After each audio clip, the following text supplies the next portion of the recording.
समस्त NIS DElEd degree धारकों का स्वागत है आपके अपने YouTube channel MKS teaching point में। साथियों, बात करेंगे कौशिक दास क्लेरिफिकेशन याचिका। सुप्रीम कोर्ट आज की सुनवाई समाप्त। जस्टिस का सख्त रुख, क्या हुआ स्पष्ट तौर पर निर्देश, क्या सुनवाई को लेकर के तथ्यों को कोर्ट के सामने स्थिति स्पष्ट हुई, रेगुलेशन को लेकर के क्या स्थिति रही, इन तमाम जो तथ्यों को लेकर के कोर्ट के विस्तृत अपडेट को इस वीडियो के माध्यम से आपको अवगत कराएंगे।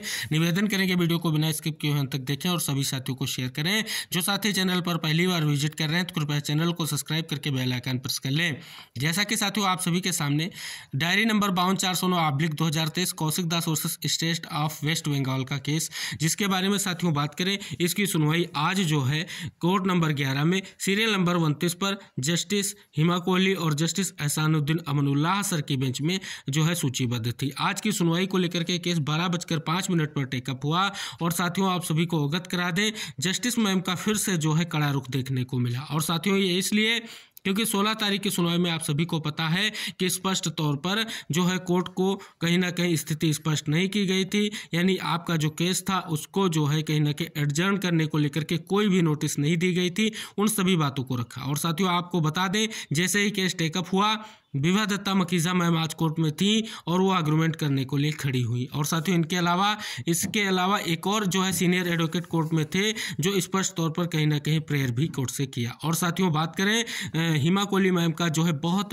ही अहम जो है गुस्सा जो स्पष्ट तौर पर देखने को मिला और उन्होंने कई सारे बातों को स्पष्ट तौर पर रखा और कहीं ना कहीं कड़ी फटकार जो है लगाई है और स्पष्ट तौर पर कहीं ना कहीं आज की सुनवाई को लेकर के आर्गूमेंट नहीं होने दिए हैं। और साथियों बात करें, आज उनका ये गुस्सा जायज़ था, क्योंकि साथियों पिछली सुनवाई के समय ही स्पष्ट तौर पर कहीं ना कहीं आपने देखा था स्थितियाँ स्पष्ट नहीं हो पा रही थी। और आप सभी को पता है जो रेगुलेशन की बात की गई थी उस रेगुलेशन को कोर्ट के सामने प्रेजेंट करना है। इसको लेकर के आप सभी को पता है वो जो रेगुलेशन है उसको आज डिफाइन करना था और स्पष्ट करना था कि एनआईएस डीएलएड को लेकर के क्या स्थितियां रहेंगी। फिलहाल एनआईएस डीएलएड के लिए एक बड़ी खुशखबरी यही निकल कर आ रही है कि पिछली सुनवाई में स्पष्ट तौर पर मैम ने डिसमिस तक की बात कर दी थी, लेकिन साथियों आज ऐसा कुछ नहीं हुआ है। प्रेयर करने पर विभा दत्ता मकीजा मैम के कहीं ना कहीं उन्होंने वो सभी चीज़ें कोर्ट को बताई कि किस कारण से जो है पिछली बार कोर्ट में अपेयर नहीं हुई थी। आप सभी को पता है उन्होंने ही कहीं ना कहीं स्पष्ट तौर पर कोर्ट का ध्यान केंद्रित किया था। ये एनआईएस डीएलएड को लेकर के अगर बात करें, ये दो सुनवाइयों का अगर दृष्टिकोण देखें बिल्कुल ही सकारात्मक नहीं दिख रहा है। लेकिन खुशखबरी बस इतनी कोर्ट से आ रही कि आपके केस को डिसमिस नहीं किया गया है। आपका केस जो है अगले फ्राइडे को सुनवाई को लेकर के कहीं ना कहीं मैम ने बोल दिया है, यानी आपकी डेट आगे लगेगी, सुनवाई होगी। ये सबसे बड़ी अपडेट निकल कर आ रही है। आज की सुनवाई लगभग 10 मिनट हुई, लेकिन कोर्ट के दोनों जस्टिस की कड़ी फटकार केवल और केवल एनआईएस डीएलएड के एडवोकेट पैनल को देखने को मिली है। इसके अलावा साथियों किसी भी तरीके से कोई भी आर्गूमेंट नहीं हुआ है और आप सभी साथियों को अवगत करा दें, फिलहाल ये कहीं ना कहीं एनआईएस डीएलएड के परपेज को लेकर के स्थिति स्पष्ट नहीं है। जो हमारे याचिकाकर्ता हैं एक बार उनसे जरूर अनुरोध है, क्योंकि कहीं ना कहीं आप सभी लोग जो है कोर्ट को लेकर के स्थिति स्पष्ट करें, ब्रीफिंग वगैरह शानदार करें, जिससे एक मामला निष्कर्ष पर पहुंचने की ओर बढ़े। हालांकि लग रहा था कि ये सुनवाई जो है एनआईएस डीएलएड के लिए बड़ा सकारात्मक निर्णय लेकर के आएगी, लेकिन साथियों एक बार फिर से जो है हताशा हाथ दिखती नजर आई है। फिलहाल साथियों आपका केस जो है इसी परपेज को लेकर के अब साथियों एक हफ्ते की और आगे बढ़ चुका है, आप सभी को पता है।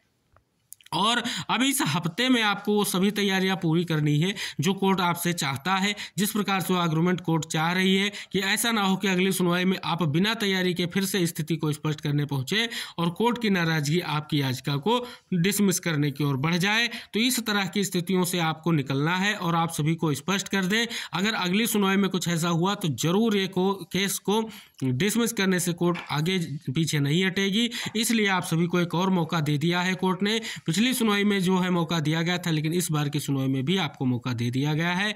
और कृपया करके जिस रेगुलेशन की बात आप सभी लोगों ने कोर्ट के सामने रखी है, आप सभी को पता है रेगुलेशन 2002, जिसका आप सभी को पता है लास्टेस्ट जो वर्जन 2014 का है, जिसमें एनआईएस डीएलएड को लेकर के सारी स्थिति क्लियर की गई है, उसको आपको कोर्ट के सामने रखना है। तो आप सभी से निवेदन रहेगा कि ये प्रयास जरूर करें। अब इसके अलावा आपको चांस नहीं मिलेगा। अगर आप स्पष्ट तौर पर ऑनगोइंग भर्तियों को लेकर के एक बड़ा फैसला चाहते हैं तो इस याचिका पर कहीं ना कहीं आर्गुमेंट अच्छी और उचित ढंग से कराने होंगे। फिलहाल साथियों, कोर्ट से संबंधित ये अपडेट बिल्कुल सटीक है। जो आज की सुनवाई में हुआ है वो सारी चीजें हमने आपको संक्षिप्त रूप में बताने का पूरा प्रयास किया है और निवेदन करेंगे वीडियो को जरूर शेयर कीजिएगा। और कोर्ट ऑर्डर आने के बाद अन्य जो भी तथ्य होंगे उनको हम आपको कोर्ट के आने के बाद स्पष्ट होगा कि क्या क्या चीजें स्पष्ट तौर पर कोर्ट ने और जो इंगित कराई है जो ऑर्डर में मेंशन करके आप सभी लोगों के लिए निकल कर आएंगी। जैसे ही ऑर्डर आएगा आपको हम अवगत कराएंगे और आप सभी साथियों से हम निवेदन करेंगे कृपया चैनल को जरूर सब्सक्राइब करें, बेल आइकन प्रेस करें, जिससे सभी